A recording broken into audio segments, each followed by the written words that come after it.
Hola, hola, bienvenidos a este canal. Bueno, si me estás escuchando por el canal de YouTube, Sí Empoderamiento, te doy la bienvenida. Y si me estás escuchando por Spotify, en mi canal también Sí Empoderamiento, o en mi canal de YouTube y Spotify, Feminismo Cotidiano, Consciente y Contemporáneo, te doy la bienvenida a este episodio en el que vamos a hablar sobre las amistades. Las amistades, que son una relación bastante importante en la construcción del individuo. Es decir, necesitamos durante la adolescencia de personas con las que podamos establecer amistad en la adolescencia, en la infancia, pero más que todo cuando hacemos nuestro proceso de individuación, ¿no?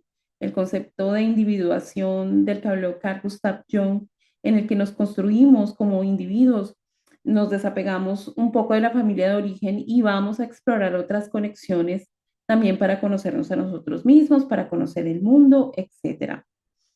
¿Qué pasa con las amistades? Las amistades son vínculos que nos van a aportar y enriquecer mucho cuando son sanas, pero ¿qué pasa cuando las amistades son tóxicas? Es decir, también quiero aquí hacer un paréntesis que no se habla suficiente de lo mucho que te pueden lastimar las amistades y que también se pueden vivir rupturas dolorosas con amistades y eso nadie nos habla, son como duelos invisibles también del que no se nos habla, que es normal estar triste porque una amistad terminó, es completamente normal y a veces puede llegar a ser tan doloroso, tan o más doloroso que una ruptura amorosa. Entonces, vale la pena de hablar de las amistades tóxicas, ¿no? En este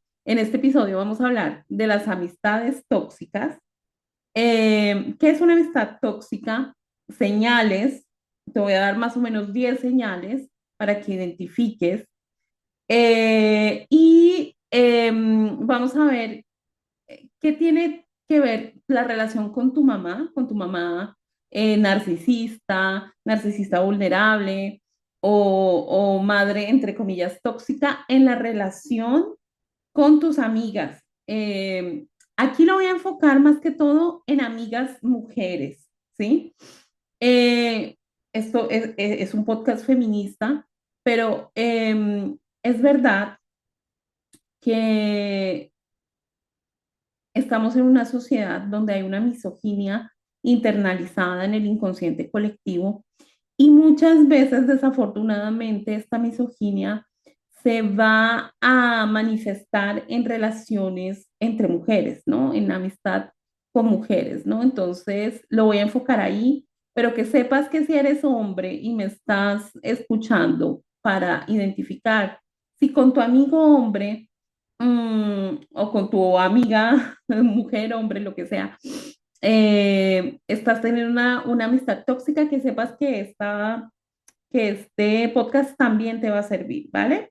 Entonces trata de adaptarlo a tu situación, pero es decir, me voy a concentrar en la relación, en las amistades con mujeres, ¿no?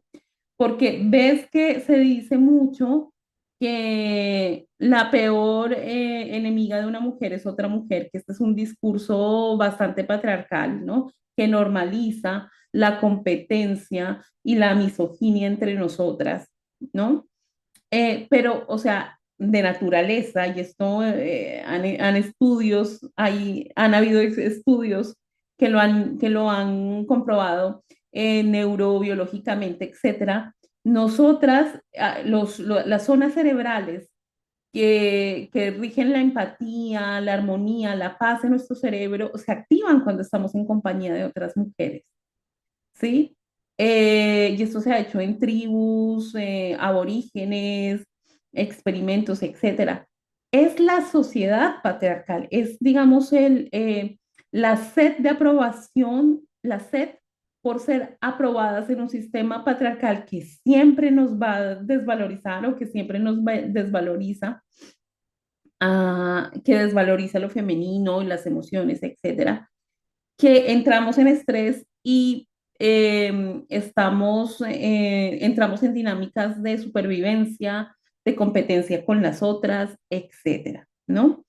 Y a veces con los hombres también sucede, ¿no? Porque es que los hombres también tienen una sed de aprobación patriarcal, porque ellos están constantemente validando cuán hombres son ante esa sociedad patriarcal. Es decir, em, es como que si yo escuchaba una historiadora que me gusta mucho que decía que es como que si los hombres tuviesen que mostrar su carnet de virilidad para todos lados, a donde quiera que vayan, ¿no? O sea, es como que si su virilidad estuviese y su masculinidad estuviese siempre en entredicho de parte de la sociedad patriarcal, ¿sí? Y esto es como una manera, es un mensaje de doble sentido en el que se les insta de que si se salen también de una rayita de su encorsetado rol de ser los machos alfa, los líderes, los fuertes, etcétera, pues no son hombres, ¿no? Que es como esta amalgama que la sociedad patriarcal hace entre machos y hombres. O sea, si eres un macho, entonces eres hombre, ¿no? Y es más bien todo lo contrario. Entonces, también de repente este podcast te puede ayudar. Bueno, te recuerdo que mi nombre es Sonia García, soy psicóloga familiar sistémica, soy feminista, em, porque para mí el feminismo es terapéutico. Em, y el día de hoy vamos a hablar sobre las amistades tóxicas. Bueno, para definir una amistad tóxica, primero tendríamos que definir qué es una amistad sana, ¿no? Una amistad sana es donde hay un sano intercambio entre el dar y el recibir en términos de cuidado, de apoyo, de reciprocidad, de responsabilidad afectiva, de empatía, etcétera, etcétera, ¿no? Es una amistad en la que hay un crecimiento mutuo, en el que, digamos, hay un real interés en la otra persona, en la que hay como o sea, la señal más característica es que hay una reciprocidad. Las dos personas se ven como iguales, ¿ya? Y eso no quiere decir que tú te entiendas con tu amigo, con tu amiga en todos los ámbitos. O sea, tiene que haber como un respeto por las diferencias, respeto por las diferencias de opinión, por las elecciones de vida, etcétera, ¿no? Y no es lo mismo que las amistades históricas, ¿no? Porque se pensaría que las amistades, para que sea mi mejor amigo y etcétera, esta idealización de la amistad, ¿no? Cuando tenemos un mejor amigo o una mejor amiga que, pues, eso lo respeto mucho, ¿no? Pero también es como una idealización de un vínculo que, bueno, que puede servir durante la infancia, durante la adolescencia, pero ya siendo adultos, ¿no? Em, digamos, esto de bautizar a una sola persona de mejor amigo, a veces se hace porque la amistad es justamente histórica, ¿no? ¿Cuál es la diferencia entre una amistad histórica y sana? O sea, una amistad histórica es una amistad que lleva muchos años, quizás desde que tú eras niño, adolescente, etcétera, y que no por eso tenga que ser necesariamente sana, porque acuérdate que la vida es cambiante, cambiamos constantemente y esto también, digamos, pone, digamos, en entredicho tus relaciones de amistad, porque ya habrá, con la nueva versión de ti, ya habrá amistades que no te aporten, con las que no te sientas bien y está bien, ¿no? Entonces, ¿qué es una amistad tóxica, de las que se llaman tóxicas? Es una amistad que ya no tiene esa, o que nunca ha tenido, que nunca ha tenido esa reciprocidad, ¿no? Ese cuidado mutuo, ese apoyo, etcétera. Es una amistad desequilibrada en la que hay dinámicas de manipulación, es decir, te sientes instrumentalizado, usado por la otra persona, en la que no hay una verdadera reciprocidad emocional, es decir, em, sientes que la otra persona demanda más o pide más de lo que tú estás recibiendo, ¿sí? Entonces esto se vuelve un consumo energético, ¿sí? Porque todo lo que no es recíproco tiende a absorbernos, a vampirizarnos energéticamente, ¿no? Y ya nuestro cuerpo nos empieza a dar señales de incomodidad, etcétera. Bueno, de esto hablaré un poco más adelante, pero sí, es una amistad en la que hay manipulación, ¿no? En la que la persona te introyecta sentimientos de culpa, juicios, etcétera. Eh, y si estás escuchando este podcast y si estás viendo este video, seguramente alguna señal te ha enviado tu cuerpo o alguna emoción desagradable has sentido al contacto con esa persona. Fíjate bien en lo que te comunica tu cuerpo, en lo que te comunica tus emociones, más allá de lo que te diga tu sistema de creencias, que porque llevan tantos años siendo amigas, amigos, etcétera. Escucha a tu cuerpo, que es una unidad anterior que fue creada antes que tu sistema de creencias y que tiene una sabiduría, una intuición, ¿ya? Entonces, sí, la amistad, entre comillas, tóxica, es una amistad en la que tú no sientes un bienestar emocional y un bienestar psicológico, ¿no? A veces esto del desequilibrio que se produce en la amistad no siempre es por intencional, ¿no? No siempre es adrede, aunque a veces sí. ¿M? A veces, muchas veces es porque la persona no ha hecho un trabajo interior de introspección, no ha ido a terapia. A veces tiene que ver con la inmadurez, con, digamos, con la inconsciencia. Y bueno, como las relaciones son un reflejo de lo que lo que nos está sucediendo en nuestro inconsciente, ¿no? Y las relaciones, tanto sentimentales, de amistad, en el trabajo, etcétera, son un espejo de lo que tenemos que trabajar, pues las amistades no escapan a esto, ¿no? Entonces, muchas veces, y aquí yo no quiero echarle la culpa solamente al amigo, entre comillas, tóxico, porque aquí no es que esa persona sea tóxica y ya, es el vínculo el que es tóxico, es el desequilibrio. Sí, imagínate tú de estos jueguitos de balanzas que hay en los parques que un niño sube y el otro baja. Bueno, una relación es así, ¿sí? O sea, eh, es decir, si hay uno que está arriba y el otro que está abajo, es porque el que está abajo también lo ha permitido, ¿sí? O sea, el que ha sido dominado, absorbido, manipulado, es porque de alguna manera, inconscientemente, y ojo que hago hincapié, de manera inconsciente, lo ha permitido, ¿sí? Y ya nos vamos a dar cuenta de por qué, de qué predisposición hace que la persona que se sienta en una relación de amistad usada, manipulada, mal correspondida, tiene que ver mucho con su infancia, con la relación con sus padres, ¿no? Y ahora como estamos hablando de mujeres, em, con su madre, ¿no?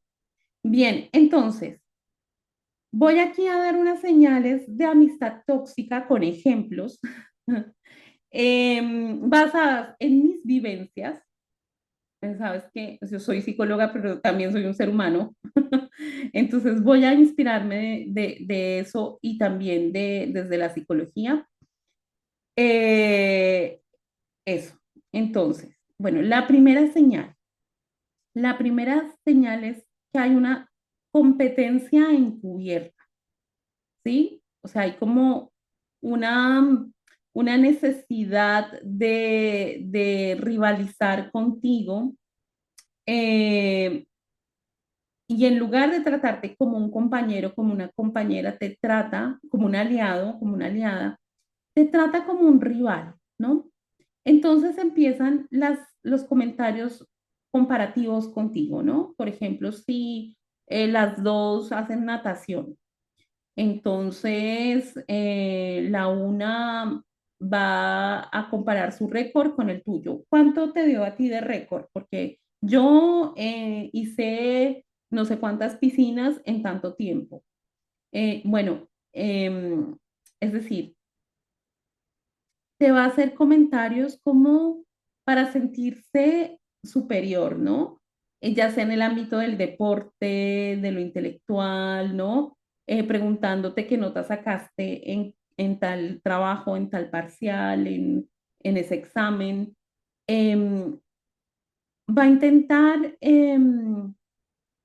ponerse por encima de ti, a veces de manera explícita, como esto del ejemplo de la piscina, sino de manera encubierta, ¿no? O sea, por ejemplo, no sé, que tú le cuentes a tu amiga que, no sé, que tuviste una reflexión, un regaño de tu jefe y ella te diga, ah, sí, ay, mira qué mal, porque a mí mi jefe nunca me ha hecho ese tipo de comentarios. Bueno, ese tipo como de comparaciones, ¿no? En el que, o sea, no es explícito, es de una manera muy soterrada, ¿no? Porque, bueno, en el caso de los hombres puede ser más explícita porque los hombres está socialmente bien visto que compitan, que etcétera, pero con las mujeres y además la agresividad y todo esto está digamos, bien visto en esta sociedad patriarcal de parte de ellos, pero nosotras no, entonces es como muy por debajo, es muy pasivo-agresivo, ¿no? Bueno, digamos, te va a preguntar cuánto ganas, ¿no? O te va, digamos, a decir yo gano tal y bueno, es decir, es como que si ella o él estuviese vendiéndose a sí mismo demasiado, ¿no? Porque yo sí que he logrado esto, yo sí, o sea, es decir, es como una búsqueda de aprobación y de validación, pero exagerada, ¿no? Por ejemplo, que te compraste un coche nuevo, entonces ella y te pregunta la marca, ah, sí, sí, yo ese lo tuve, pero ese coche no me gustó y ahora tengo uno de alta gama. Ese tipo de comentarios que, o sea, que, ¿para qué? O sea, sientes como que si la persona estuviese continuamente posicionándose por encima de ti, ¿no? Em, eso. Y es decir, a veces ni siquiera tú estás en esa dinámica de competir, pero te sientes arrastrado, arrastrada a, digamos, a competir si no estás lo suficientemente segura de ti misma o seguro de ti mismo, si no has integrado que la competencia es solo contigo, con tu versión anterior y no con otras personas, pues te va a dar eso de competir, ¿no? Entonces, bueno, si ella sacó el récord, el mejor récord en natación, entonces yo lo voy a hacer mejor porque no me puedo quedar atrás, ¿no? Bueno, es decir, te va a comparar, ¿no? Continuamente se va a comparar contigo continuamente, ya sea en lo bueno, pero también en lo, digamos, en lo desagradable que le sucede, ¿no? Por ejemplo, que a ti te sucede algo desagradable, que te echaron del trabajo. Entonces esta persona te va a decir, no, eso no es nada. Lo que a mí me ha pasado es realmente terrible, o sea, estás descalificando e invalidando lo que tu amigo o amiga te está contando, ¿no? O sea, así, o sea, a ti te echaron del trabajo, pues a mí me echaron del trabajo, me hipotecaron la casa, no sé, el banco me quitó el carro, o sea, peor que tú, ¿no? O sea, siempre es como competencia por quién sufre más, ya sea por quién lo hace mejor, pero también por quién sufre más. Si tú le cuentas un proyecto tuyo que estás teniendo que empieza a compararte consigo, ¿no? Ah, sí, pero yo ese proyecto yo ya lo había pensado, o sea, y hasta yo he hecho mejores proyectos, o sea, no te lo voy a decir así directamente, pero ¿me entiendes? O si no va a utilizar a terceras personas, y esto ya lo vamos a ver en otra señal, para, digamos, descalificar o desvalorizar lo que estás haciendo, ¿no? Entonces, por ejemplo, si estás tú, no sé, haciendo una película, un largometraje, un cortometraje, entonces estás así sobre un tema, no sé, sobre los movimientos ambientales en Sudamérica. Entonces, alguien te va a decir, ah, sí, pero fíjate que esta amiga que tengo ha hecho un súper proyecto con los mejores directores de América Latina, etcétera. O sea, es decir, a veces no es la competencia. Cuando ella no puede competir, va a buscar terceras personas para compararlas contigo, ¿no?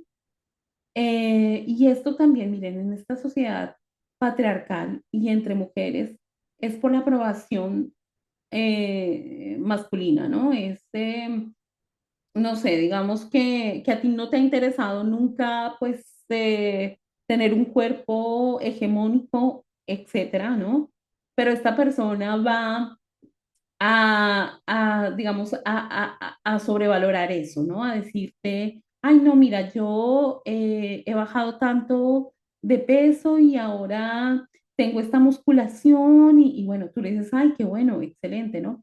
Pero es como una insistencia como para que, o sea, como para que tú entres en esa dinámica de competencia, si no te interese, ¿no? Como que para que digas, yo debería estar haciendo lo mismo que ella. Es algo así, ¿no? Bueno, no sé, fíjate que yo me hice la cirugía de la liposucción o me puse senos, etcétera, y tú le dices, ay, qué bueno, qué bueno, pero es como, ¿y tú no has pensado cambiarte, no sé, tú no has pensado hacerte, operarte, no sé, operarte los senos, hacerte la lipo porque estás pasada de kilos, etcétera? Y es, no, no, gracias, o sea, no, yo me siento bien así como estoy. Pero es como, si me entiendes, como también, o sea, en esto de buscar aprobación del sistema patriarcal, ¿no? De llegar a esas estándares de estética hegemónica y como querértelos imponer a ti, ¿no? Y con esto hablo de la superficialidad, ¿no? También la superficialidad se refiere a que no hay como una profundidad emocional, o sea, la persona muestra una máscara, pero no hay una vulnerabilidad real. Es decir, es importante que escojamos con quién ser vulnerables, porque no vamos a ser vulnerables ni le vamos a abrir nuestro corazón a todo el mundo, pero sí, sí es necesario ser un poco vulnerables y hablar desde nuestra verdad con las personas para establecer conexiones reales, ¿no? Con las personas con las que sientas confianza, por supuesto. Entonces no hay como esta vulnerabilidad, hay como una máscara, ¿no? Hay como una máscara y paradójicamente, no sé quién lo decía, pero no sé si era Carl Gustav Jung o otra autora, otro autor que decía que lo paradójico de la máscara es que la máscara, según tu inconsciente, es para que las otras personas te amen, pero lo que termina haciendo es que la gente se aleje de ti, se aleje de ti porque no sienta una conexión real, porque no sienta que estás siendo vulnerable de verdad, que estás siendo honesto, que estás siendo coherente, estás tú poniendo una máscara y obviamente el lenguaje no verbal te está delatando, porque así somos los seres humanos, o sea, no es, el inconsciente se sale por los poros. Entonces, obviamente tu tu lenguaje no verbal te está delatando, es decir, es como cuando tú sabes que, es decir, cuando alguna amistad te felicita por algo, te dice felicitaciones, pero sientes como que en su cara tiene un gesto como, como artificial, una sonrisa, una media sonrisa, no es una sonrisa completa. Cuando, entonces, tu cuerpo siente que no te lo crees. O sea, tú no te lo crees, no te crees que esa persona esté siendo honesta contigo. Entonces, aquí te digo, créele a tu cuerpo, ¿sí? Bien, vamos a la segunda señal. Hay frialdad emocional y baja responsabilidad afectiva. O sea, a ver, estas señales pueden ser que estén todas en una sola persona, que ya sería como un nivel Chernobyl de toxicidad. Perdón, me río, pero es que a veces es así. Y recuerda que no le estamos echando toda la responsabilidad a la persona, entre comillas, tóxica, porque tú también estás sosteniendo ese vínculo tóxico. Entonces aquí se trata de hacer consciente aquello que te está haciendo normalizar este vínculo tóxico, ¿no? Que ya vamos a hablar de eso. Entonces, bueno, hablaba de la frialdad emocional y la baja responsabilidad afectiva. Es decir, lo que te decía antes, ¿no? Los temas como que son bastante superficiales, pero también la persona puede hablar mucho de ella, de sí misma, de lo que le pasa, de las situaciones tristes, retadoras, difíciles de su vida, pero cuando se trata de ti, no hay esa misma, no hay esa misma recepción. Es decir, tú estás ahí escuchándole lo que le pasa, sus retos, sus tristezas, sus bajones, pero cuando se trata de hablar de lo tuyo, no hay, no hay esa reciprocidad, ¿no? Entonces, esta persona, cuando tú le intentas hablar de temas importantes, incómodos, difíciles, retadores para ti, o se desconecta, hace como una desconexión en términos de comunicación no verbal, o sea, te quita, te rompe el contacto visual, em, o minimiza lo que te sucede, ah, bueno, eso no es tan grave, o utiliza el positivismo tóxico, ¿no? O sea, el optimismo tóxico. No, pero tú eres alguien maravilloso y vas a salir adelante, o sea, no, no hay problema. No, pero no te preocupes, que no hay un mal que por bien no venga, pero así, o sea, como con frases hechas de optimismo tóxico que se ven en las redes sociales y no me malentiendas, es decir, está bien darle esperanza a las personas. Yo incluso como psicóloga y con mis videos y todo esto, porque yo estoy convencida que hay un sentido para todo, pero aquí es distinto, o sea, aquí es como, o sea, para evitar escucharte, entonces te sacan, ay, no, pero no te preocupes que todo se solucionará. Y lo que tú estás buscando quizás es que la persona te escuche, no que te dé consejos, sino que te escuche, que te escuche. Lo que pasa es que en general nos falta como unos primeros auxilios psicológicos. Es decir, una persona que sufre, tú tienes que preguntarle si lo que quiere es que tú la escuches solamente o que si quieres que tú le des su punto de vista, tu punto de vista. ¿Qué harías tú en esa situación, no? Pero es como que, ay, bueno, yo si fuera tú, haría esto y esto, pero digamos de una manera muy por salir del paso, ¿no? Eh, Mira, yo que soy psicóloga, poniéndome a pensar en amistades del pasado, ¿no? Eh, es como que, bueno, pero tú eres psicóloga, entonces deberías saber cómo salir, ¿no? O sea, es como también una deshumanización del psicólogo. O sea, el psicólogo también es ser humano y con sus amigos lo que busca es que se le escuche, ¿no? O sea, que haya como ese mínimo de responsabilidad afectiva, no que se le solucionen, no que le solucionen el problema. Ya, la solución viene de cada uno, o sea, es cada uno, nadie te va a venir a salvar, ¿no? Eres tú el que tiene responsabilidad de su vida, pero sí está bien, o sea, las amistades son también para hablar de cosas profundas, ¿sí? Entonces es como que, ay, no, tú eres una persona maravillosa, yo estoy segura que vas a encontrar la solución, pero es decir, sí, pero me hubiese gustado que me escuches, que hayas tenido como cierta empatía, ¿no? Decir solamente, imagino lo duro y lo difícil que debe ser para ti en realidad. Estoy aquí contigo, quieres que te escuche, te escucho. eh, de verdad me parece que lo que estás atravesando puede ser difícil.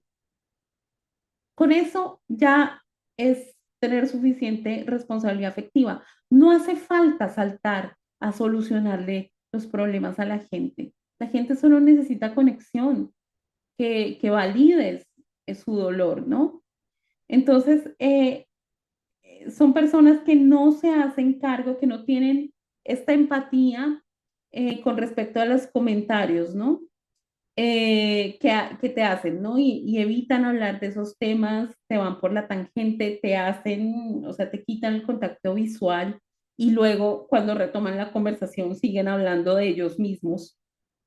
Em, o solamente instrumentalizan la relación, es decir, solamente te contactan cuando necesitan algo, pero ojo, que no es solamente que necesiten algo puntual, algo material, sino distraerse, salir, ir a la playa, ir a tomar un vaso, un trago, una copa, es decir, también hay instrumentalización así, ¿no? O sea, es como que no tengo con quién salir, entonces llamemos a esta amiga, pero es como para llenar vacío, o sea, te utilizan para llenar su vacío, más no te están ofreciendo una relación recíproca, ¿no? De igual a igual. Esa es la segunda señal, hay como una frialdad y una baja responsabilidad afectiva. Es decir, tú siempre estás buscando novedades de la persona, cómo va, cómo le ha ido en sus proyectos, etcétera, y de la otra parte, tú no recibes nada, o sea, es como que la otra persona no te contacta para nada, no sabe qué ha pasado con tu vida. Y aquí, ojo, no quiero decir que uno tenga que estar marcando tarjeta con las amistades o sea, tiempo completo, pero quiero decir que sí es, o sea, si yo tengo una persona que se preocupa genuinamente por mí, que me pregunta cómo voy, que si este tema médico que estaba pasando, me pregunta cómo estoy, cómo voy, cómo ha ido mi búsqueda de trabajo, etcétera, o este tema legal que tenía, y yo no hago lo mismo, pues estoy utilizando el vínculo. Estoy utilizando el vínculo. Si yo no me preocupo por esa persona, si no sé qué es de su vida, si solamente la contacto para fiestas o para salir, etcétera, pues es una persona, o sea, si esta amistad solamente te contacta para salir, para llenar sus vacíos de tiempo y de horario y de agenda, o en fines de semana, domingos, que está mirando para el techo, pero no hay esa, o sea, no hay esa responsabilidad afectiva de decir, bueno, esta persona se preocupó por mí, yo me voy a preocupar por ella, ¿no? Eso es una baja responsabilidad afectiva. Eso quiere decir que tú estás sosteniendo el vínculo. Si eres tú el que siempre contacta, el que siempre le pregunta cómo le va su vida, etcétera, y del otro lado no hay nada, te pido por favor que pares de hacerlo y miras y te des cuenta que quien estaba sosteniendo el vínculo eras tú. Aléjate, aléjate. No, ya no salgas a los planes, salta de ese grupo de WhatsApp y te vas a dar cuenta que el que estaba sosteniendo el vínculo, la que estaba sosteniendo el vínculo eras tú, ¿ya? O sea, tú estabas dando y no estabas recibiendo. Bien. Tercera señal, victimismo y manipulación emocional. En un video anterior yo te hablé sobre la diferencia entre víctima y victimista. El victimista lo que va a hacer es utilizar, o sea, la víctima, o sea, todos hemos sido víctimas de alguna situación en algún momento. Eso es algo, digamos, como natural, ¿no? Eh, pero la diferencia es que la víctima en algún momento dado, intenta salir de esa situación, ¿sí? En cambio, el victimista prolonga ese sufrimiento, lo exagera, lo intensifica para controlar, para vincularse con los otros de manera que introyecta la culpa en esas personas y así los manipula, ¿no? Entonces, va a utilizar su enfermedad, su situación sentimental, su situación económica y bueno, o sea, para, digamos, posicionarse digamos, en una dinámica en la que tú estés al servicio de esa persona porque sufre. Entonces, viene aquí como a instalarse como una tiranía del victimista, ¿sí? La tiranía de la víctima, ¿ya? Porque normalmente tenemos esta dicotomía que la persona que es víctima es buena, ¿sí?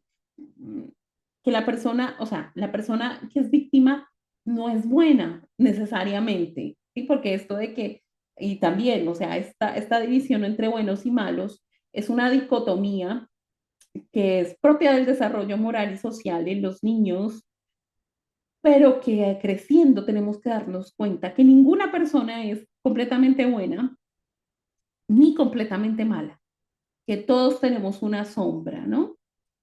Pero lo que pasa es que esta dicotomía de dividir el mundo entre buenos y malos nos hace ver que la persona que sufre, que se queja, es una pobre víctima, es una persona buenecita que le pasa de todo, ¿no? Y bueno, yo no digo que aquí seas cruel con las personas que sufren, por supuesto que no, o sea, es decir, si las personas sufren de verdad, pero no están utilizando su sufrimiento para manipularte, pues no hay ningún problema. Y si tú quieres ayudar, está perfecto, siempre y cuando que la ayuda sea pedida y siempre y cuando, si estás en una relación de amistad o de pareja o de colegas, o que la persona tenga la capacidad de ser recíproca.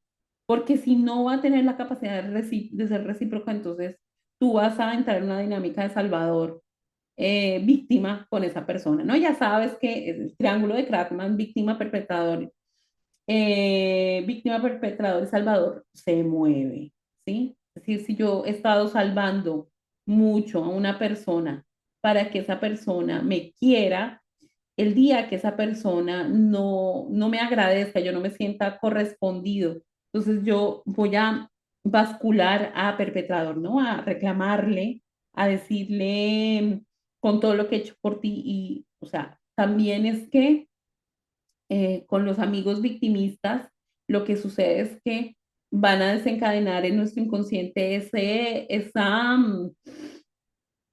rol de salvador, ¿no? Esa inercia de ser salvadores, ¿no? Y la gente no nos va a querer por cuánto la ayudemos o por cuánto la salvemos. La gente, eh, es decir, nos va a querer en la medida en que nosotros nos queramos a nosotros mismos y hagamos respetar nuestros límites, ¿sí? Entonces, ¿qué pasa? Con la persona aquí victimista, va a utilizar su sufrimiento, sus dolores, su enfermedad para prolongar esa situación en el tiempo y hacerte sentir culpable, ¿no? Entonces, no sé, que esta persona no tiene pareja y que sufre por eso. Y en lugar de ir a terapia, a investigar por qué no tiene pareja y trabajar y etcétera, es decir, es como que se victimiza y les dice, claro, es que yo aquí siempre, a sus amigas, a sus amigos, que yo aquí siempre sola, eh, mis amigas, hace años que no tengo pareja, o bueno, o puede ser con una situación de enfermedad, ¿no? Claro, es que yo desde que tengo esta enfermedad, y yo no digo que haya situaciones físicas que puedan hacerte sufrir, pero entiéndeme, es como que utiliza eso y lo exagera para, para introyectar la culpa, ¿ves? Entonces, digamos, ponte que tu amiga se enfermó y entonces va a utilizar esa enfermedad y la va a prolongar en el tiempo, ¿no? Eh, que no doy con ningún médico que me ayude, y yo aquí siempre estoy sola y bla, bla. Eh, bueno, estoy pasando por una situación eh, muy desagradable, etcétera, y no, y yo veo que ustedes sí salen, yo veo que ustedes sí se divierten o si tienen pareja, etcétera. Entonces, son como comentarios como, como para hacerte sentir culpable de tus propios éxitos, ¿no? Es como, no sé, no sé cómo, qué ejemplo poner, pero sí, suponte que a tu amiga solamente le dio una gripe y esa gripe la va a utilizar, un resfriado, la va a utilizar todo un mes o un mes y medio para hacerse la víctima, para decir, no, es que esta enfermedad y no he podido salir, no he podido trabajar, etcétera. O sea, es decir, es mejor pedir ayuda y decir, bueno, chicas, estoy pasando por esta situación y me gustaría pedir ayuda porque, o no sé, qué recetas, qué remedios, qué médicos, qué médicas, que me recomiendan para poder salir de esta gripe, ¿no? De esta enfermedad. Ahí está buscando ayuda, ¿sí? O me gustaría que me vengan a ver porque me he sentido muy sola, aquí enferma, etcétera. Pero ahí está clara la definición, o sea, está clara la demanda, ¿no? Está clara, me gustaría que me vengan a ver, o sea, no tiene nada de malo. El problema es como cuando utilizan este discurso victimista para, para hacerte sentir mal, ¿ya? Es como que, ay, yo estoy aquí sola, nadie me viene a ver, mi familia no se preocupa por mí, y es como un discurso reciclado todos los días que las otras personas como que se sienten culpables y corren a, a cubrir sus necesidades, ¿no? Entonces se vuelve como una dinámica en la que la persona victimista busca una disponibilidad constante en las otras personas. Y si las otras personas dicen, mira, yo te ayudo con esto porque no puedo ir, o porque, no sé, si quieres te llamo porque no, tengo que trabajar o tengo que cuidar a mis hijos y no puedo ir, es como que hay como una ley del hielo después, ¿no? O sea, es como un castigo, como o sea, la otra persona ya no está igual contigo, ¿no? Eh, y esto es manipulación. O sea, una ley del hielo que se instala después de un victimismo es manipulación, ¿sí? Y es una agresión pasivo-agresiva, porque la otra persona prefiere el silencio a decir, mira, lo que pasa es que yo esperaba que tú me vinieras a ver, etcétera. Eh, eso. Entonces, la persona no ha hablado claramente de lo que le sucedía, ¿sí? Y sus expectativas y quería que tú se las adivines. Esa es otra señal, ¿no? Y aparte va a utilizar un poco la triangulación para hacerte sentir culpable. Ya vamos a hablar de la triangulación, que esa es otra señal. Va a decirte, ay, esta amiga sí se preocupó por mí, esta amiga sí me trajo medicamentos, esta amiga, y tú no, ¿no? O sea, es como que si tú no estás ahí marcando tarjeta con tu disponibilidad, entonces eres mala amiga, eres automáticamente mala amiga. No importa lo buena amiga que hayas sido, recíproca que haya sido con ella, lo que le hayas ayudado, sostenido, etcétera, no importa. Si no estuviste en ese momento puntual, te la va a cobrar, ¿no?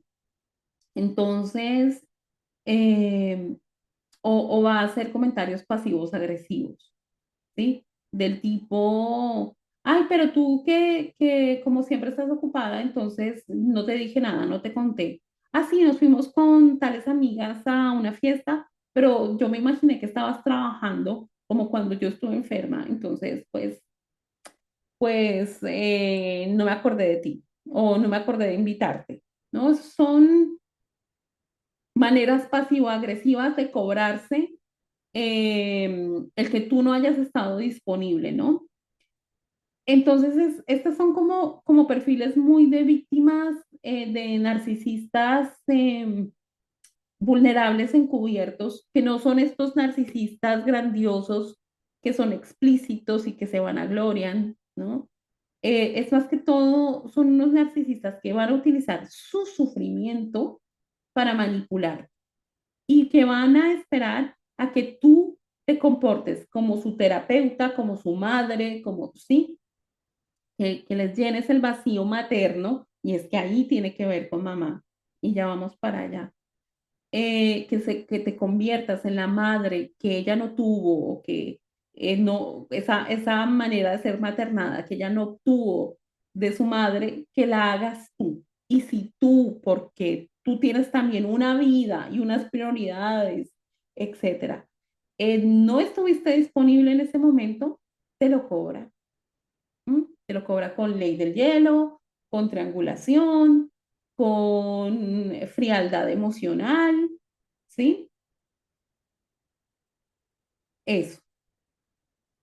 Bien. Entonces, la cuarta señal, hay falta de reciprocidad, ¿no? O sea, es que tú das mucho más de lo que recibes. El vínculo depende de tu energía y tu iniciativa de contención. Cuando tú necesitas apoyo, ellos no se enteran, ¿no? O sea, o no están o lo minimizan. Y no están porque o no toman noticias tuyas o simplemente cuando las toman minimizan lo que te digo, esa frialdad, esa falta de reciprocidad emocional, esa falta de empatía contigo. Entonces, lo que hace es que el vínculo se vuelva instrumental, es decir, que tú te sientas usado, ¿sí? Porque no se te está tratando como un igual, sino como algo que absorber, no sé, una fruta, algo que chupar, eh, en esta dinámica de vampirismo y tú te quedas, digamos, como sin energía y por eso tu cuerpo te lo avisa. O sea, fíjate en lo que te dice tu cuerpo después de interactuar con estas, entre comillas, amistades. O sea, amistades perfectas no existen. O sea, esto desde, desde ya, esto hay que digamos, como, como también sacarlo a relucir. O sea, no es verdad que tengamos una amistad completamente sana y maravillosa porque somos humanos, pero para eso están las conversaciones incómodas, ¿no? De siempre y cuando valgan la pena la conversación incómoda. Porque, es decir, por ejemplo, si tú decidiste alejarte de un grupo de amigas porque no sentías que la amistad era recíproca, y estas personas, en lugar de acercarte a ti, ¿no? A acercarse. O sea, que tú te alejaste de manera gradual, sin reclamar, sin reprochar nada, porque pues a veces el reproche no vale la pena si la otra persona no está en disponibilidad de sostenerlo, ¿no? Em, pero si no hay del otro lado un deseo de saber qué pasó, ¿no? O sea, digo aquí alejamiento y no ley del hielo, ojo, que es distinto. Alejarse quiere decir que tú sigues siendo cordial con la persona, pero que ya no estás involucrada, eh, no estás involucrada como antes, ¿no? En esa relación de amistad. Entonces, tú puedes seguir siendo cordial con la persona, pero si la otra persona no se ha dado cuenta de que ha habido un cambio, de que te has alejado, de que o no se ha querido dar cuenta, o no ha querido como decir, mira, siento que te has alejado, ¿qué ha pasado? Podemos conversarlo, etcétera. Y tú accedes a tener esa conversación incómoda y se dan cuenta que en efecto, pues es mejor mantener el alejamiento, pues está muy bien, ¿no? Pero si se dan cuenta que bueno, que hay como también del otro lado una capacidad de autocrítica, ¿no? De autorreflexión, de decir, sí, mira, me equivoqué, tienes razón, no lo había visto de esa manera, pero entiendo que a ti te haya dolido, etcétera. Entonces, o mira, yo no lo hice con esa intención, quizás tu percepción te hizo ver que yo estaba más fría, pero nada más lejos de la realidad, etcétera. O sea, cuando te das cuenta que al alejarte no hay del otro lado esa, como esa necesidad de buscar explicación, pues no vale la pena tener conversaciones incómodas. Pero, o cuando a ti te molesta algo, pero te das cuenta que tú le importas a la otra persona, que sí hay como una relación de afecto, de reciprocidad en algo, tú puedes decir, mira, esto y esto no me gustó, o yo me sentí mal en esta situación, cuando me hablaste así, en ese momento, yo me sentí muy mal y me sentí muy triste, ¿sí? Yo con tu comentario me sentí así y así. Cuando hiciste esto, yo lo interpreté así, así. Pero si no hay esa reciprocidad, si nunca se interesan por ti, si nunca preguntan por lo que pasa en tu vida, pues no vale la pena tener este tipo de conversaciones incómodas, porque como te dije antes, tú tienes que elegir eh, con quién te muestras vulnerable, ¿no? Bueno, la quinta señal es agotamiento y ansiedad tras el contacto. O sea, cuando tú tienes una cita con esa persona, cuando sabes que va a venir, sientes ansiedad, sientes como esta sensación de que, ay, qué pereza, o qué lata, que no sé. Bueno, en mi país decimos que mamera, o sea, que te da como te da pereza, tu cuerpo te lo está avisando, hay ansiedad antes del contacto, ¿no? Te sientes energéticamente drenada después del contacto con esa persona. Em, entonces, digamos, ya tu cuerpo te lo está avisando, ¿no? Muchas veces es porque esta persona te ha hecho juicios soterrados de manera pasivo-agresiva durante la conversación, ¿no? Por ejemplo, si le cuentas, no, es que yo recontacté a mi exnovio, estamos volviendo a hablar, y ella te dice, ay, pero no era que tú ya ese capítulo lo tenías cerrado, pero de una manera, es decir, que no hay preocupación, ¿no? O sea, mira, me preocupa, está segura, etcétera, sino es como una manera juzgándote, ¿no? O sea, ay, no, pero eso de volver con el exnovio, eso sí, no, o sea, o por ejemplo, que tú no sé, te hiciste un cambio en tu cabello, ¿no? Y que te digan, ay, sí te queda bien, pero yo considero que te quedaba mejor el cabello antes, algo así. O te hablan sobre tu cuerpo, mira cuánto has engordado, cuánto has adelgazado, cuánto has envejecido. O empieza este monólogo sobre sus éxitos, sobre todo lo que ella o él hace bien y todo esto, y tú estás así, que bien así, como si fuese un niño de 3 años que dijese, mamá, mira, armé el edificio con mis Lego, o hice el carrito con mis fichas Lego y que la mamá le aplaudiese, ¿no? Es un poco así, te sientes un poco así, ¿no? Porque yo logré esto, porque yo hice tal cosa, porque yo estoy ganando tal dinero, porque yo me compré este auto. Entonces tú estás diciendo todo el tiempo, ah, qué bien, qué bueno, me alegra por ti, pero es decir, como que sientes como esa competencia, ¿no? Entonces, fíjate, o sea, tu cuerpo con el agotamiento y con la ansiedad te está avisando o que esa persona está buscando validación, nada más está compitiendo de manera soterrada, implícita, bajo cuerda contigo, está, está juzgándote, ¿no? Eh, te está juzgando, no sé, por ejemplo, que te pusiste de... Yo recuerdo alguna vez cuando era adolescente, cuando estaba empezando la universidad, íbamos para una fiesta y yo me puse un pantalón y todo esto y recuerdo que esta amiga me dijo, ay, pero te queda bien, pero yo te he visto con otras cosas más lindas, ¿ya? O sea, como que, ¿cuál es el propósito de ese comentario? Ya es como decirte, decirte o sea, hacerte, o sea, el outfit que habías escogido no te favorece tanto, ¿no? O sea, eh, o recuerdo alguna vez que le enseñé un ensayo antes de entregarlo para un trabajo y me dice, ay, sí lo leí, está bien, pero tú escribes mejores cosas. O yo he leído mejores cosas que has hecho antes. O sea, es como un juicio, como que te sientes juzgado, te sientes desaprobado, te sientes descalificado, etcétera, ¿ya?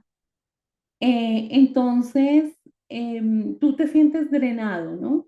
Porque o la persona o te ha juzgado o se ha comparado contigo o ha estado muy vanagloriándose y tu cuerpo te lo avisa. Entonces tú sientes una falta de, o sea, una falta de energía antes y después del contacto.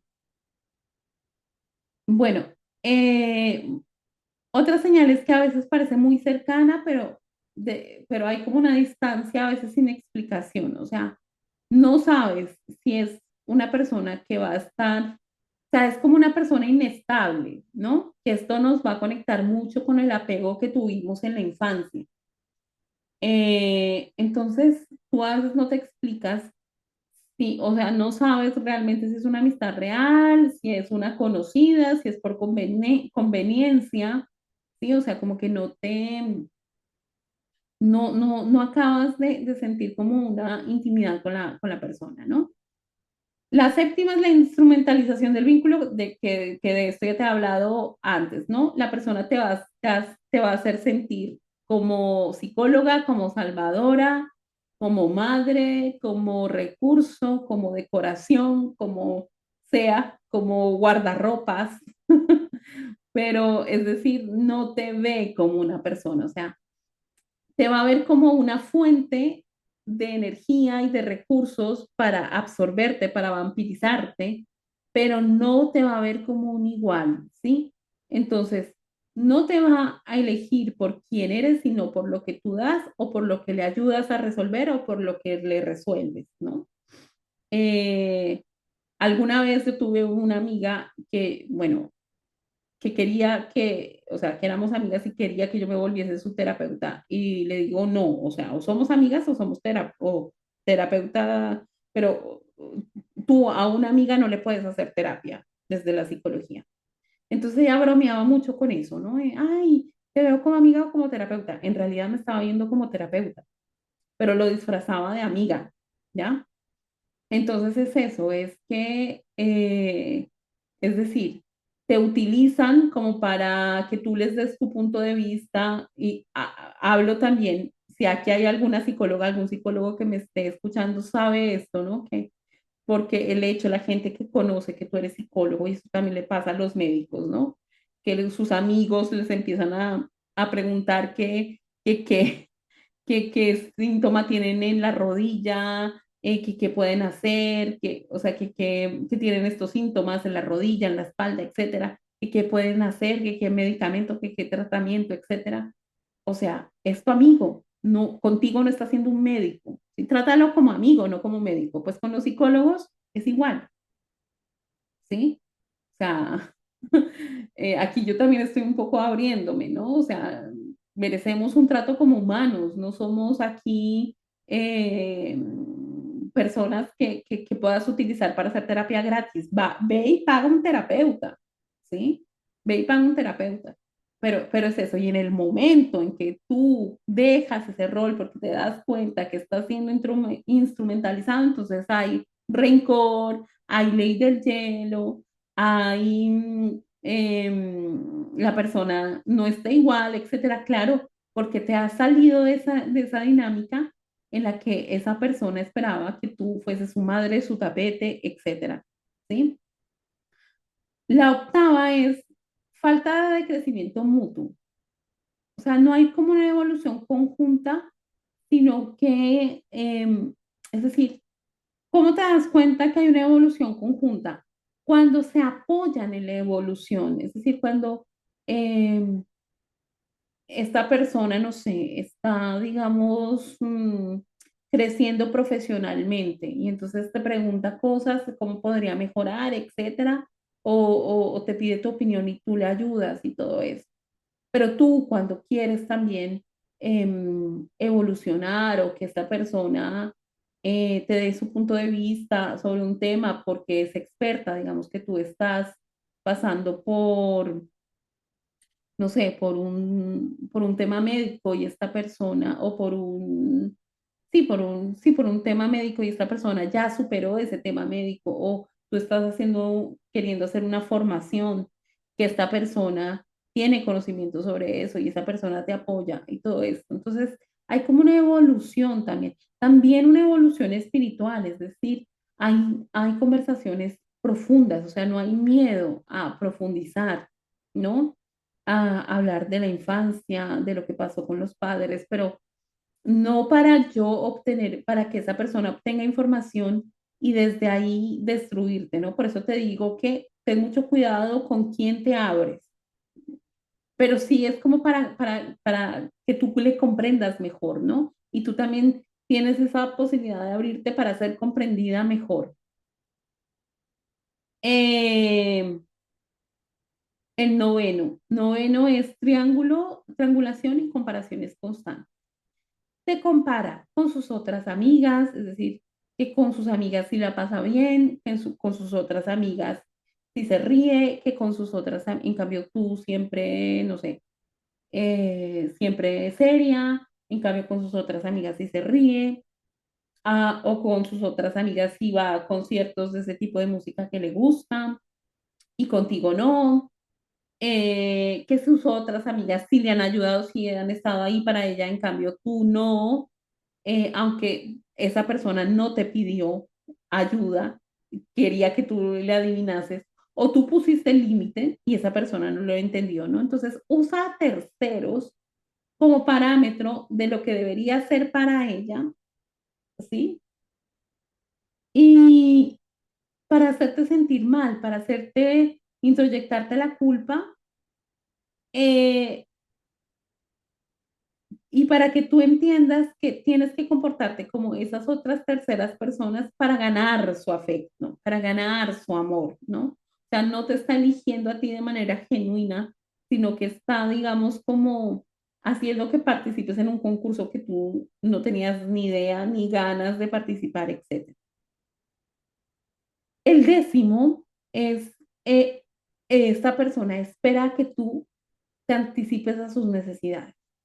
Es como que si esperara que tú le leyeras la mente. O sea, con el ejemplo que hice de que esta persona estaba enferma, pues quizás tú no se te había pasado por la cabeza irle a visitar, ¿no? A ti se te había pasado en la cabeza, no sé, enviarle un remedio, recomendarle una medicina, un médico, etcétera, otras formas de ayudar, ¿no?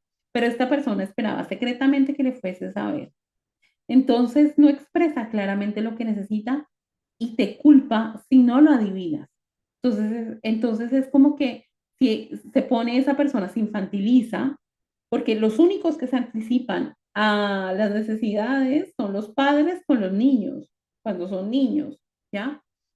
Pero esta persona entonces espera que tú te anticipes a sus necesidades, ¿no? Por ejemplo, tiene una ruptura de pareja y entonces, pues tú le escribiste un mensaje le hiciste un audio, pero esa persona esperaba que tú la llames,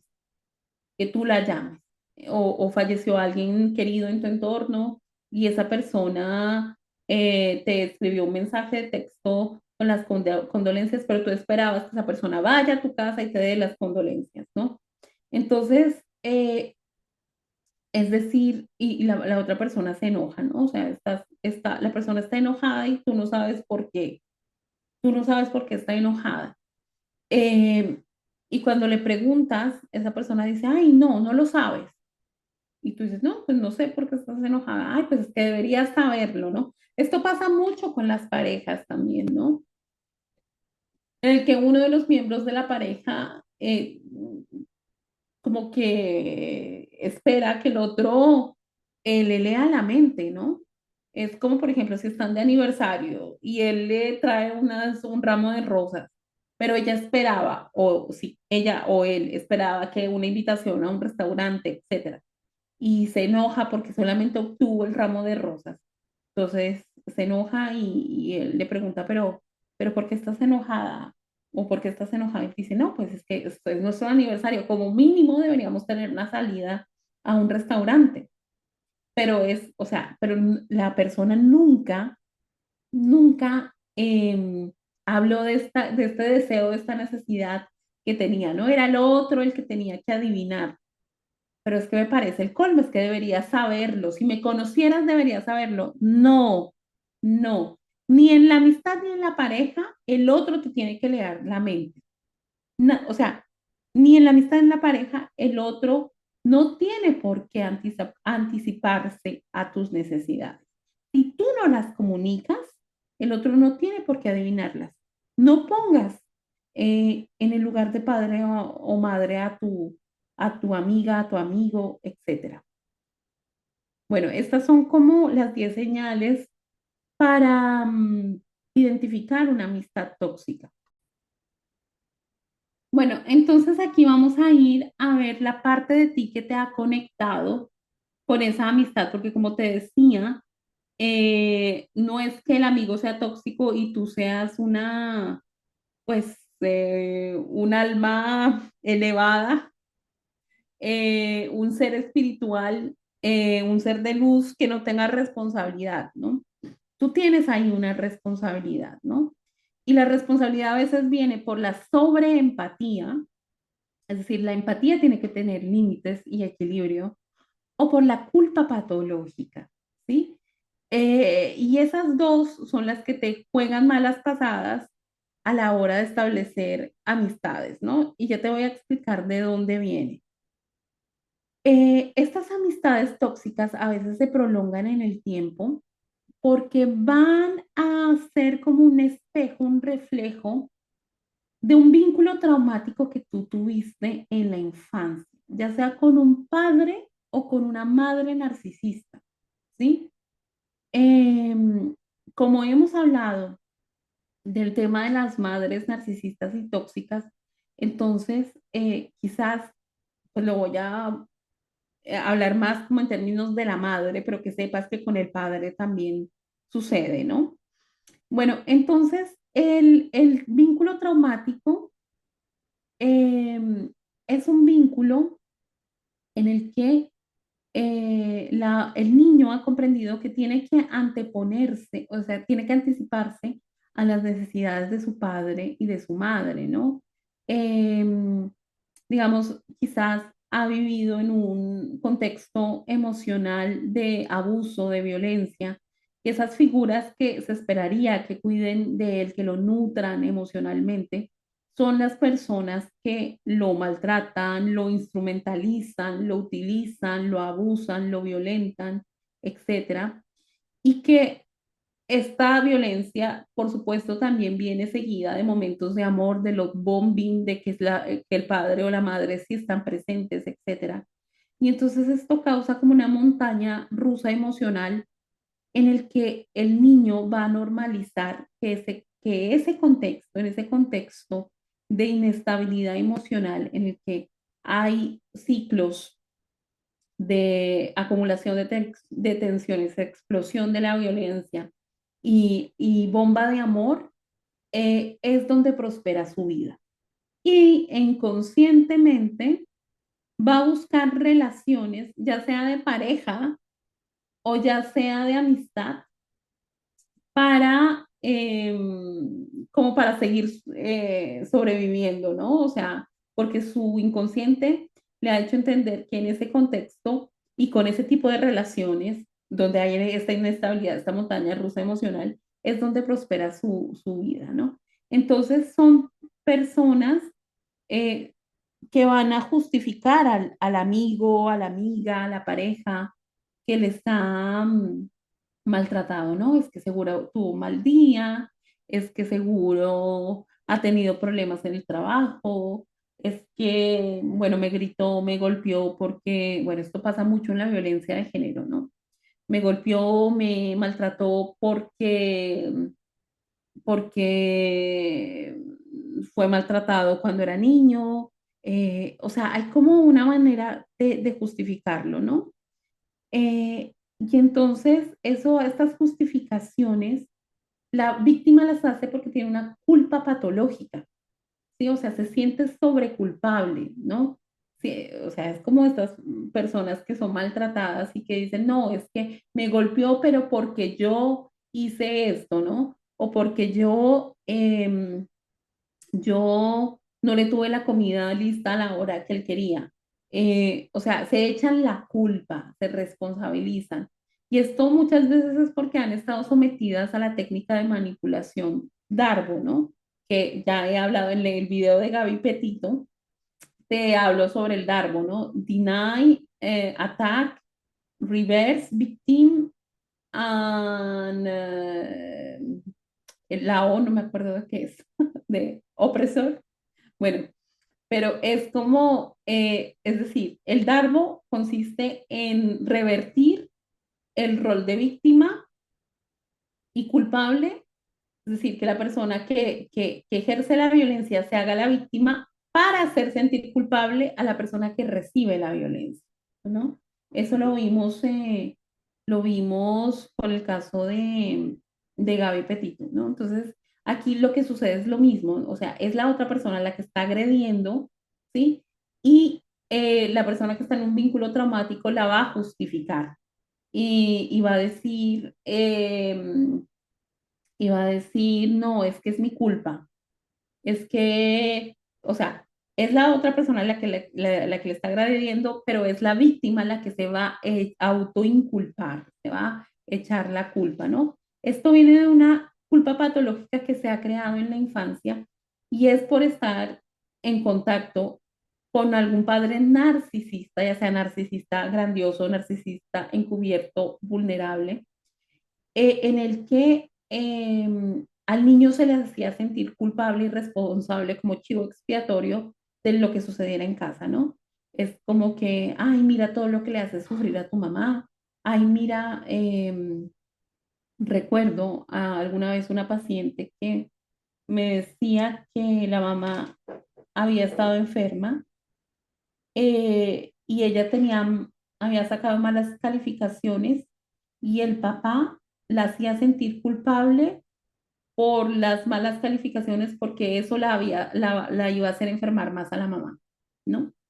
Entonces le decía, ay, tu mamá con todo lo que sufre y la quieres enfermar más. Bueno, entonces, claro, o sea, ella se sintió súper culpable, o sea, que la mamá estuviese enferma no era culpa de la niña, ¿no?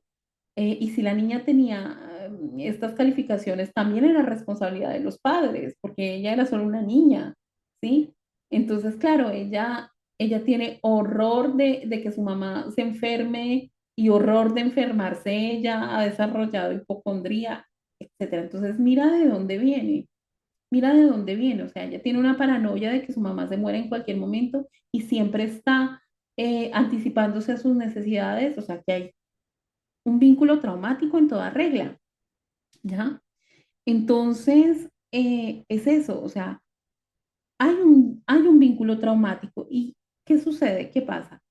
Que esto también, digamos, se reproduce en las amistades, ¿no?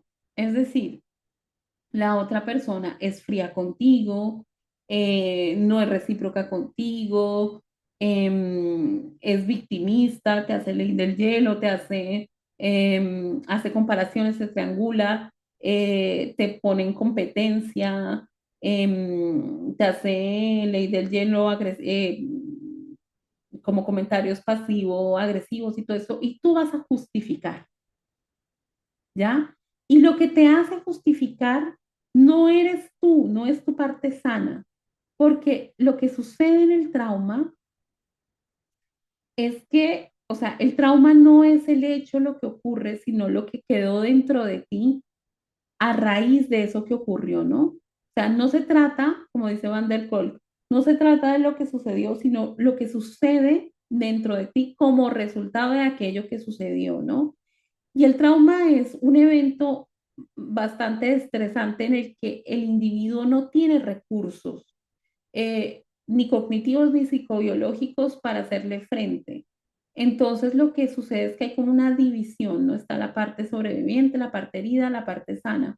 Y hay como una desconexión psicobiológica entre emociones, pensamientos, etcétera. Entonces lo que sucede es que la corteza prefrontal, que es la que va a comandar, a ordenar las respuestas racionales, no está, o sea, se bloquea completamente, se va de vacaciones y lo que queda es un sistema, una amígdala que está tratando de sobrevivir. Por eso, cuando se le quiere hacer entrar en razón a la persona, no se puede, o sea, la persona no está razonando, es su memoria traumática la que le hace pensar que está viviendo un peligro, quizás fue un peligro del pasado, pero esa persona lo está viviendo como si estuviese sucediendo en este momento, ¿no? Eh, es decir, el sistema de tratamiento adaptativo de información, que es el que nos permite traducir nuestras vivencias como aprendizajes, recuerdos neutros, lecciones de vida, no puede procesar la información, ¿no? Y lo que hace es mandarla a la memoria traumática, ¿no? Entonces, es como que si el pasado, esa experiencia traumática del pasado, te estuviese gobernando aún en el presente, ¿no? Y eso es lo que pasa con el vínculo traumático, es decir, porque hay un trauma simple, es decir, un solo hecho puntual, digamos, me subí a un avión y hubo turbulencia y desde entonces me da miedo subirme a los aviones. Eso es un hecho puntual, trauma simple. Pero un trauma complejo es cuando hay experiencias traumáticas difíciles, estresantes, en las que no ha habido recursos para hacerle frente eh, durante un periodo prolongado de tiempo. Entonces, en una relación, por ejemplo, una relación violenta de pareja o una relación con alguno de nuestros padres, ¿sí? Si había violencia, pero no solo violencia física, es que eso es lo que te quiero hacer entender, que no es solo violencia física, violencia psicológica, ¿sí? Si no hacías, o sea, si le tenías terror a tu padre, terror a tu madre, si tenías que anticiparte a sus necesidades para que estuviesen bien, ¿sí? Si tenías que adivinar lo que les pasaba, pero luego había una bomba de amor, ¿sí? Cuando tú te exigías y tratabas de sacar buenas notas, etcétera, pero nunca era suficiente, ni con lo que, o sea, era como que, bueno, pero es tu responsabilidad de hijo, ¿ya? O había estos discursos culpabilizantes, ¿no? Con todo lo que he hecho por ti, mira lo que me pagas, estos regalos con dientes, ¿no? Con todo lo que he hecho por ti y te portas así. Bueno, y mira todo lo que me hace sufrir. Y bueno, entonces es como que es como que si hubieses vivido eh, una inversión de los roles. Es como que si tú tuvieses que he tenido que posicionarte en un rol de hijo, de perdón, de padre, de tus propios padres, ¿no? Y esto configura el vínculo traumático, porque un niño, un adolescente necesita a sus padres para sobrevivir. Y si para eso necesita ponerse en el rol de sus padres, pues lo hace desde el vínculo traumático. Entonces los va a justificar, va a normalizar eso, ¿ya?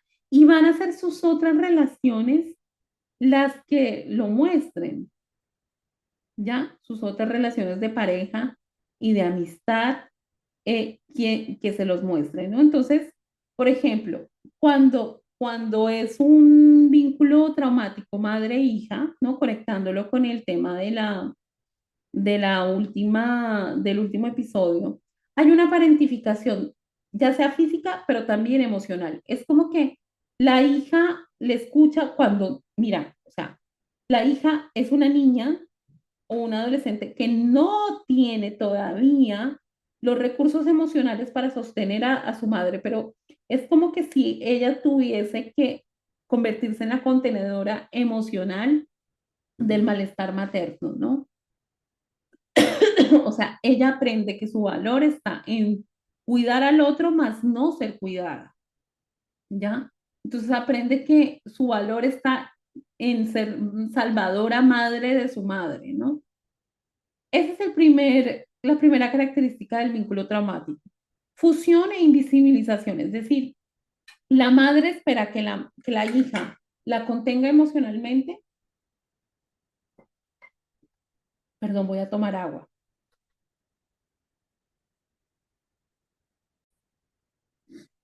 Bien, entonces, como te decía, hay una parentificación emocional. La madre se vuelve, la madre se vuelve hija y la hija se vuelve madre como contenedora emocional y aprende que su rol es cuidar emocionalmente, físicamente de la madre y no ser cuidada, ¿no? Hay una fusión e invisibilización, es decir, como que si solamente los dramas emocionales de la madre importaran y cuando la hija necesita contención, porque pues obviamente es una niña, es una adolescente que apenas está eh, enfrentándose a sus emociones, pues hay una minimización de esas emociones. Es como que, ay, tú qué sensible, qué exagerada. Ya vas a empezar con tus cosas, esas son cosas de adolescentes, pasa la página, etcétera. Pero en cambio, tú sí le has tenido que escuchar sus dramas, ¿sí? Sus dramas cuando no tenías tú los recursos de hacerlo, ¿no? ¿Ya? Entonces, hay una invisibilización de lo tuyo, pero hay una demanda de que tú la parentifiques. Hay un castigo emocional, o sea, el afecto materno se vuelve condicional. Si tú no estás allí para escucharle, para hacer lo que ella quiere, sí, para vestirte como ella quiere o salir con él, con el que ella quiere, bueno, o hacer lo que ella quiere, entonces tú no eres una mala hija, ¿no? Cuando tú, por ejemplo, de adolescente querías salir con tus amigas y entonces tu madre te hace un show de culpabilización, te dice, ay, me vas a dejar sola, así, así fue tu hermano, así también me dejó sola tu hermana, y ahora también tú me vas a dejar sola, ¿no? Claro, ahora prefieres a tus amigas que tu madre, ¿no? Cuando primero tuviste madre, o prefieres ahora tu novio, a tu pareja, que a tu madre, ¿no? Entonces es hacerle sentir culpable al hijo por tener vínculos, que es completamente normal en su construcción, ¿no? O por no hacer simplemente lo que ella quiere. Entonces viene la ley del hielo, vienen las agresiones pasivo-agresivas. Y aquí lo que se instala es una ambivalencia afectiva porque la misma figura que te debería cuidar está siendo fuente de violencia psicológica. Entonces, esto desde el psicoanálisis, bueno, el psiquismo tiende a repetir aquello que no ha sido integrado o reparado, ¿no? Entonces, ¿cómo te lo hace repetir? Pues con tus amigas, voilà, con tu pareja o con tus amigas, ¿sí? Entonces, claro, atraes amigas que son como tu madre. ¿M? que se victimizan, que quieren que tú estés que hagas de su madre, de su terapeuta, de su tapete, que te hacen querer que, o sea, que tú las cuides sin tu ser cuidada, que tú sostengas emocionalmente sin reciprocidad, etcétera, ¿no? Entonces, claro, ¿por qué atraes este tipo de amigas? Porque tienes tú una culpa patológica que se ha creado en este vínculo traumático con tu madre, padre narcisista o manipulador, porque no se necesita ser necesariamente narcisista, simplemente con que sea victimista y manipulador, ya.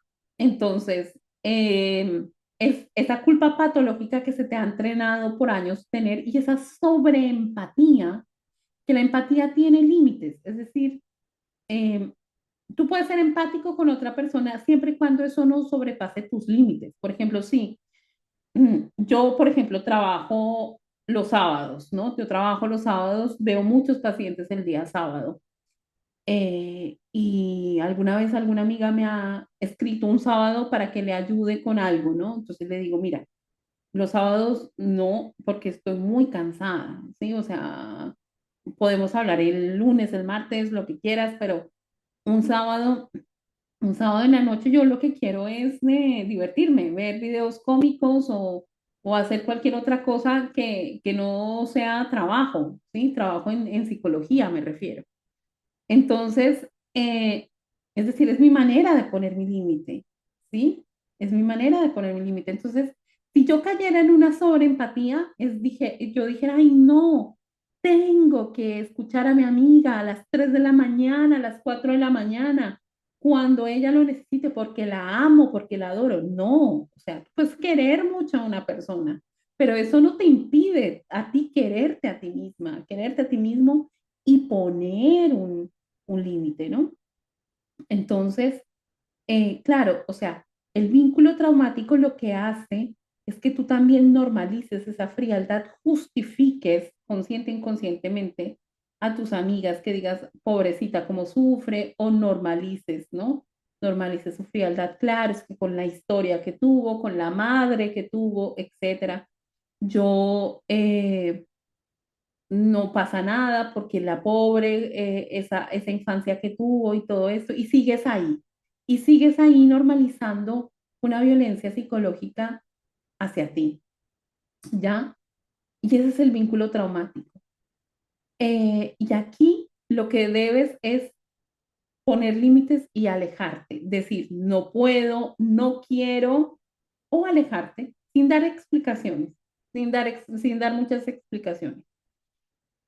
Y me vas a decir, pero, es decir, si yo me alejo y pongo límites, los demás me van a dejar de querer. Sí, quizás esas personas se van a alejar de ti, porque poner límites es elegirte a ti sobre, sobre tus amistades desequilibradas. Es elegirte a ti, es decir, yo merezco amistades más recíprocas, ¿sí? Y eso es un acto de autoamor y además les estás haciendo ver a esas personas al perderte que tienen que trabajar en ellas mismas. Si les duele perderte como amiga, como amigo, les vas a enseñar que tienen que mirar para adentro. De pronto contigo no baste, tendrán que perder amistades, parejas y bueno, trabajos, contextos que les hacían bien para mirar para adentro, ¿ya? Entonces, aquí se trata es de abrazar ese miedo al abandono o al rechazo que tienes, ¿sí? Eh, priorizarte, dejar de confundir el amor con sacrificio. El amor no es borrarte, invisibilizarte, estar ahí como contenedora salvadora sin que tú recibas lo mismo. O sea, eso no es amor y eso no es amistad, ¿ya? Entonces, eh, se trata de reconocer la herida materna, ¿sí? Que quizás si la vida te está presentando este tipo de amigas, quizás lo que te quiere decir es que tienes que aún trabajar la herida con tu madre, ¿no? Reconocer esos propios patrones de sobreadaptación, de culpa patológica, de sobreempatía y mirar si realmente lo que estás dando está siendo recíproco, ¿sí? Recíproco. Si quieres, ponte unas reglas, unos límites, ¿no? De decir, bueno, yo en esta amistad no me he sentido correspondida, he sentido que mis emociones han sido minimizadas, eh, ha sido más un vínculo instrumental de mi parte, entonces empieza a notar todo eso que te ha disgustado de esas amistades, ¿no? Para ya no permitirlo más, ¿no?